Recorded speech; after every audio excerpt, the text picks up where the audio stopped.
Hi, how are you all? நாங்கள் அன்றைக்கி bison மூவிக்கு போயிட்டோம். ஈவன் சினிமாஸ் தான் போயிருந்தோம். உள்ளே என்ட்ராகிறதுக்கு முன்னாடி எந்த சீட்டில் உட்கார்றதுங்கிறத இந்த மாதிரி ஸ்க்ரீனில் வந்து நம்ம பார்த்துக்கலாம். அப்போது நம்மளுக்கு எந்த ஒரு கன்ஃபியூஷனுமே இருக்காது. அதுக்கப்புறமா நாங்கள் மூவி தியேட்டரில் போய் உட்காந்துட்டோம். மூவி வந்து ரொம்பவே நல்லா இருந்துச்சு. மூவி எடுத்த லொக்கேஷன் வந்து தூத்துக்குடின்னு மென்ஷன் பண்ணியிருந்தாங்க. தூத்துக்குடி வந்து நான் படித்த ஊர், அதனால் நான் மூவியை ரொம்ப நல்லா என்ஜாய் பண்ணி பார்த்துட்டு இருந்தேன். ஃபுல்லாகவே வந்து ஃபஸ்ட்டு 1994ன்னு ஸ்டார்ட் பண்ணாங்க. ஃபுல்லாகவே வந்து கபடி கேமை பேஸ் பண்ணி தான் இருந்துச்சு. இங்கே ஆஃப்டர்நூன் டைம் தான், ஸோ நாங்கள் சாப்பிட்டுட்டு தான் மூவிக்கே கிளம்புனோம். அதனால் ஸ்நாக்ஸ் எதுவுமே வாங்கலை. இடையில இன்டர்வல் விட்டுருந்தாங்க. அப்போ எல்லோரும் போய் ஸ்நாக்ஸ்லாம் வாங்கினாங்க. நாங்கள் எதுவுமே வாங்கலை.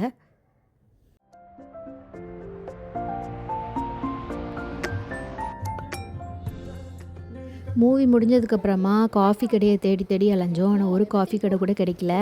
ஏன்னா எங்கள் ஷாப்ஸ் எல்லாமே 6 மணிக்கு மேலே க்ளோஸ் பண்ணிடுவாங்க. தேர்ஸ்டேயில் மட்டும்தான் 9:30 வரைக்கும் இருக்கும். இல்லைனா எல்லா ஷாப்ஸுமே க்ளோஸ் ஆகிரும். அதுக்கப்புறம் கீழே மாலுக்கு கீழே வந்து ஒரு ஷாப் இருந்துச்சு, ஒரு கஃபே இருந்துச்சு. அங்கே போய் நாங்கள் காஃபி குடிச்சிட்டு கொஞ்சம் ஸ்நாக்ஸ் சாப்பிட்டுட்டு அதுக்கப்புறமா தான் நாங்கள் வீட்டுக்கு கிளம்புனோம். ஆரஞ்சு கேக் அப்புறம் வேஃபிள்ஸ் ஆர்டர் பண்ணியிருந்தோம். காஃபிக்கு மேலே ஹார்ட் மாதிரி ஷேப்பில் டிசைன் போட்டிருந்தாங்க. பார்க்குறதுக்கு ரொம்ப அழகாக இருந்தது. அப்புறமா காஃபியை நல்லா குடிச்சிட்டு, காஃபி ரொம்பவே டேஸ்ட்டாக இருந்தது. காஃபியை குடிச்சிட்டு வீட்டுக்கு கிளம்பிட்டோம். இன்னொரு vlogல பார்க்கலாம். பாய்.